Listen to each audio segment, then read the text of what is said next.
Selling, अगर हम direct selling की बात करें या मल्टी लेवल मार्केट की बात करें या नेटवर्क बिजनेस की बात करें, इसके अंदर में कोई भी डिफरेंस नहीं है, तीनों ही एक ही चीज है।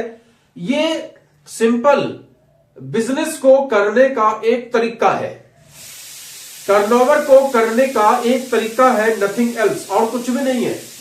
मार्केट में शुरुआती दौर से दो तरह का सिस्टम चल रहा है, एक को बोलते हैं इनडायरेक्ट सेलिंग। इनडायरेक्ट सेलिंग में क्या होता है, एक कंपनी होती है, इस कंपनी के प्रोडक्ट्स होते हैं, दो चार जो भी ये मैन्युफैक्चर कर पाती है, इसके प्रोडक्ट्स होते हैं, और ये प्रोडक्ट्स को कंज्यूमर तक पहुंचाना होता है। इस प्रोडक्ट को जो भी कंपनी ने प्रोडक्ट बनाया है उसको कंज्यूमर तक पहुंचाना होता है। एग्जांपल के लिए मान लीजिए, ये मैंने एक छोटा सा एग्जांपल आपके सामने में मार्कर का दिया, तो ये मार्कर लेने के लिए इसकी जो कंपनी है लग्जट, उसके पास मैं नहीं गया। मैं कहां गया, किसी शॉप पे, किसी बुक स्टॉल पे मैं गया, किसी शॉप पे मैं गया और वहां जाकर मैंने उसे ये मार्कर परचेज किया। जाहिर सी बात है कि इस शॉप वाले का भी कुछ ना कुछ उसमें कमीशन है। अब ये शॉप वाला भी वहां तक नहीं गया, ये इसके होलसेलर के पास गया और होलसेलर का भी कुछ ना कुछ कमीशन सेट रहता है। होलसेलर वाला भी C&F से माल उठाया और C&F वाला सीधे कंपनी से माल लाया।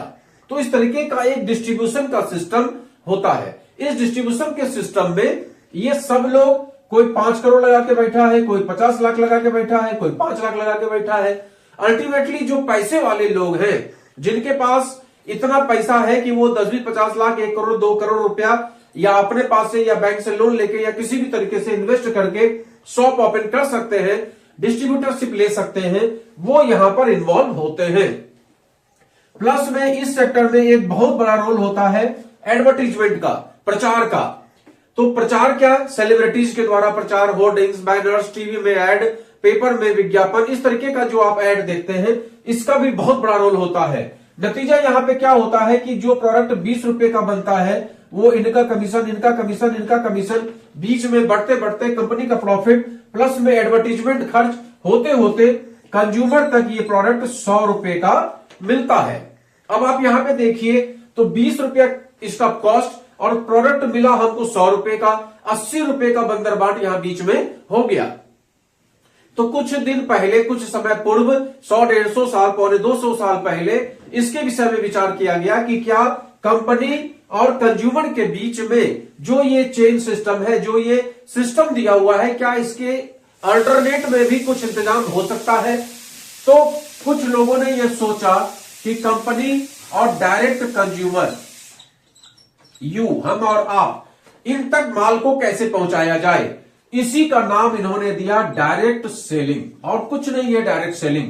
प्रोडक्ट को हम तक पहुंचाने का जिम्मा, जो सिस्टम है, जो डायरेक्ट हमको कंपनी से माल मिल जाता है, उसको बोलते हैं डायरेक्ट सेलिंग। यहां पर भी 20 रुपए का प्रोडक्ट 100 रुपए का ही मिलता है, इसमें कोई दो राय नहीं है। लेकिन यहां पर होलसेलर, रिटेलर इत्यादि जो भी होते हैं से लेकर एडवर्टीजमेंट का जिम्मा, ये सारा कुछ आपके पास ही होता है। ऐसी कंपनी का जो डायरेक्ट सेलिंग मार्केट में है, वैसी कंपनी का टीवी में आप विज्ञापन नहीं देखेंगे, कतई नहीं देखेंगे टीवी में विज्ञापन। इसलिए कई लोगों के मन में भ्रम होता है कि इसके प्रोडक्ट अच्छे नहीं होते हैं। तो भैया मेरे, ऐसा कुछ नहीं होता है कि जिस कंपनी का प्रोडक्ट का विज्ञापन कोई सेलिब्रिटी करे, अमिताभ बच्चन और शाहरुख खान करे, वही प्रोडक्ट अच्छा है। और अगर सेलिब्रिटी उसका प्रचार नहीं कर रहा है तो उसके प्रोडक्ट में क्वालिटी नहीं है, ऐसा कुछ नहीं होता है। बल्कि अच्छी बात यह होती है कि कोई सेलिब्रिटी प्रचार ना करे और हम आप माउथ पब्लिसिटी के द्वारा उस चीज का प्रचार करें, वो और अच्छी बात है। तो ये सिस्टम पूरा चलता है माउथ पब्लिसिटी के ऊपर। ये पूरा का पूरा सिस्टम चलता है माउथ पब्लिसिटी के ऊपर। अगर कोई चीज हमें पसंद आ गई तो हम उसके विषय में अपने सभी दोस्तों को, अपने सभी रिश्तेदारों को, अभी सभी मिलने वालों को, अपने सभी जुलने वालों को ये चीज बताते हैं। और अल्टीमेटली इस कंपनी का प्रोडक्ट वहां तक पहुंचाने का बीच में जो सेतु का काम है, वो मेरे जैसा, आपके जैसा एक सामान्य वर्ग का आदमी, जिसके पास पैसा नहीं है, पैसा नहीं है और जो कोई भी सेलिब्रिटी नहीं है, जिसका कोई नेम फेम नहीं है, बहुत फेमस आदमी नहीं है, एक सिंपल आदमी है, सिंपल स्टैंडर्ड जी रहा है, वैसे व्यक्ति के द्वारा ये काम किया जाता है। और सिंपल फॉर्मूला हमने आपको बताया इसको करने का कि यहां पर पैसे का कोई इन्वेस्टमेंट नहीं है, कोई पैसे का लेन देन नहीं है, सिंपल प्रोडक्ट का प्रचार करना है, वो भी उस प्रोडक्ट का जो हमें अच्छा लगा, जिसके बारे में हमने जानकारी प्राप्त की, हमने उसका यूज किया या हमारे किसी मिलने वाले ने यूज किया और उसको प्रोडक्ट का रिजल्ट मिला और उसके विषय में हमने अपने लोगों से बताना स्टार्ट कर दिया। जैसे कि इस सेक्टर में अगर हम बात करें किसी भी पेस्ट की, तो उस पेस्ट के प्रति हम अट्रैक्ट होते हैं जब हम टीवी में विज्ञापन देखते हैं, पेपर में इश्तिहार देखते हैं, पेस्ट विद लौंग, हम अट्रैक्ट हो गए कि वाह इस कंपनी के इस पेस्ट में लौंग भी आया है, तो जाकर दुकानदार से मांगते हैं कि भैया वो पेस्ट दे दो जिसका प्रचार फलाने जो हीरो है हीरोइन है वो कर रहे हैं, वो हमें दे दो। इस सिस्टम में ये होता है।